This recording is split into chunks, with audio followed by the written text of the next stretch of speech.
ಆಗ ಮಾತ್ರ ಸರ್ವರಿಗೂ ಸಮಬಾಳು ಸಮಪಾಲು ಮೋದಿಯವರು ಹೇಳ್ತಾರಲ್ಲಪ್ಪ. ಮತ್ತೆ ಸಬ್ಕಾ ಸಾಥ್ ಸಬ್ಕಾ ವಿಕಾಸ್ ಎಲ್ಲ ಅವೆಲ್ಲ ಜಾರಿ ಆಗ್ಬೇಕು. ಸುಮ್ಮನೆ ಸ್ಲೋಗನ್ಗಳು ಯಾವುದು ಸತ್ಯಮೇವ ಜಯತೆ ಅಂತ ಹೇಳ್ಬಿಡ್ತೀವಿ. ಸತ್ಯನೇ ಅಂತಿಮವಾಗಿ ಆಗ್ಬಿಡ್ತದ. ಕೆಲವು ಸರಿ ಕಳ್ಳರು ಸುಳ್ಳು ಸಕ್ಸ್ ಆಗ್ಬಿಡ್ತಾರೆ. ಹಾಗೇನೆ ಸುಖಿನೋ ಭವಂತು ಅಂತೀವಿ. ಎಲ್ಲರಿಗೂ ಸುಖವಾಗಿರ್ಬೇಕು, ಸುಖವಾಗಿದ್ದೇ ಬಿಡ್ತಾರೆ ಎಲ್ಲರೂ. ಹಂಗೆ ಇದು ಸ್ಲೋಗನ್ ಯಾವುದು ಸಬ್ಕಾ ಸಾಥ್ ಸಬ್ಕಾ ವಿಕಾಸ್, ಸರ್ವರಿಗೂ ಸಮಬಾಳು ಸಮಪಾಲು, ಅವು ಬರೀ ಸ್ಲೋಗನ್ನಲ್ಲಿ ಉಳಿಬಾರ್ದು. ಇವೆಲ್ಲವೂ ಕೂಡ ಕಾರ್ಯಗತ ಆಗ್ಬೇಕು.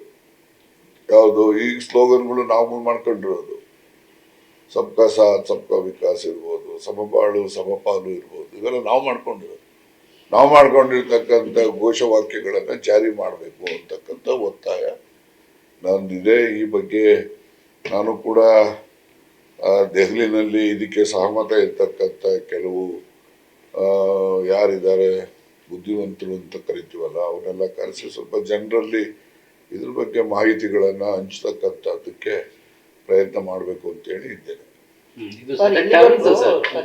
ಒಂದೇ ಕ್ಷೇತ್ರದಲ್ಲಿ ನಾಯಕರು ಸಹ ಜಾಸ್ತಿ 3 ರಿಂದ 5 ಬಾರಿ ಕೂಡ ನಿಂತ್ಕೊಳ್ಳುವಂತ ಟರ್ಮ್ಸ್ ಇದೆ, ಅದು ಬದಲಾವಣೆ ಆಗಬೇಕು ನೋಡಿ. ಅದು ಈಗ ಅಮೆರಿಕಾದಲ್ಲಿ ಅಧ್ಯಕ್ಷರಿಗೆ 2 ಟರ್ಮ್ ಇರೋದು, ಹೌದಲ್ವಾ? ಮತ್ತೆ ಅಂತ ಮುಂದುವರೆದ ದೇಶದಲ್ಲಿ ಆ ರೀತಿ ಬಂದಾಗ ನಮ್ಮ ಈ ದೇಶಗಳಲ್ಲಿ ಅದರಿಂದ ಅವಕಾಶ ಸಿಕ್ಬೇಕು ಬೇರೆಯವರಿಗೆ ಅಂತಕ್ಕಂಥದ್ದು. ಈಗ ನಾನು MLA ಆಗ್ಬಿಟ್ಟು 5-6 ಟರ್ಮ್ ನಾನೇ ಇದ್ಬಿಟ್ರೆ ನನ್ನ ಕ್ಷೇತ್ರದಲ್ಲಿ ಬೇರೆಯವರು ಅರ್ಹರಿರೋರು ಯಂಗ್ಸ್ಟರ್ಸ್ ಇರ್ತಾರಲ್ಲ, ಅವ್ರಿಗೆ ಫ್ರಸ್ಟ್ರೇಷನ್ ಆಗಬಾರ್ದು, ಅವ್ರಿಗೂ ಅವಕಾಶ ದೊರಕಬೇಕು. ಯಾವತ್ತೂ ಕೂಡ ರಾಜಕೀಯ ಅಧಿಕಾರ ಹಂಚಿಕೆ ಆಗಬೇಕು, ಯಾರೋ ಕೆಲವರೇ ಜನರಲ್ಲಿ ಅದು ಕೇಂದ್ರೀಕೃತ ಆಗಬಾರ್ದು. ನಮ್ಮದು 140 ಕೋಟಿ ಜನಸಂಖ್ಯೆ ಇರ್ತಕ್ಕಂಥ ದೊಡ್ಡ ಪ್ರಜಾಪ್ರಭುತ್ವ ರಾಷ್ಟ್ರ ಇದು.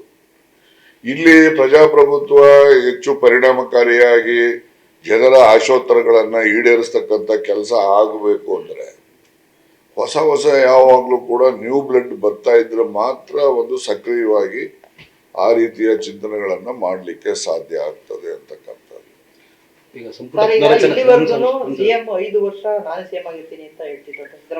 ಅಲ್ಲಪ್ಪ, ಸಿಎಂದು ಚರ್ಚೆ ಕೇಳಿ ಮೊದಲು ಮೊದಲು ಈ ರಿಸರ್ವೇಶನ್ ಯಾವುದು OBCಗಳಿಗೆ ಅಸೆಂಬ್ಲಿ ಮತ್ತೆ ಪಾರ್ಲಿಮೆಂಟ್ ಅಲ್ಲಿ ಬರಬೇಕು ಅಂತಕ್ಕಂಥ ಅದಕ್ಕೆ ಹೆಚ್ಚು ಚಾಲನೆ ಕೊಡಿ.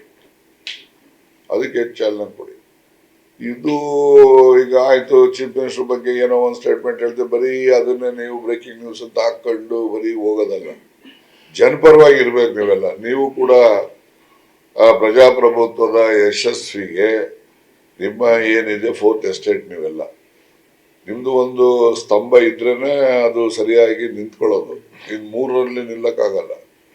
ಅದಕ್ಕೋಸ್ಕರ ದೇಶದ ಜನರಿಗೆ ಮುಂದಿನ ದಿನಮಾನಗಳಲ್ಲಿ ಇಲ್ಲಿನ ಪ್ರಜಾಪ್ರಭುತ್ವ ವ್ಯವಸ್ಥೆ ಗಟ್ಟಿ ಅನ್ನಲಿಕ್ಕೆ, ಜನರಿಗೆ ಸ್ವಾಭಿಮಾನದ ಬದುಕನ್ನು ಕಾಣಲಿಕ್ಕೆ ಬೇಕಿರ್ತಕ್ಕಂಥ ವಾತಾವರಣವನ್ನು ಸೃಷ್ಟಿ ಮಾಡ್ತಕ್ಕಂಥ ಕಡೆ ಚಿಂತನೆಗಳು ಹೆಚ್ಚು ನಡಿಬೇಕು ಅಂತಕ್ಕಂಥದ್ದು ನಾನು ಹೇಳೋದು.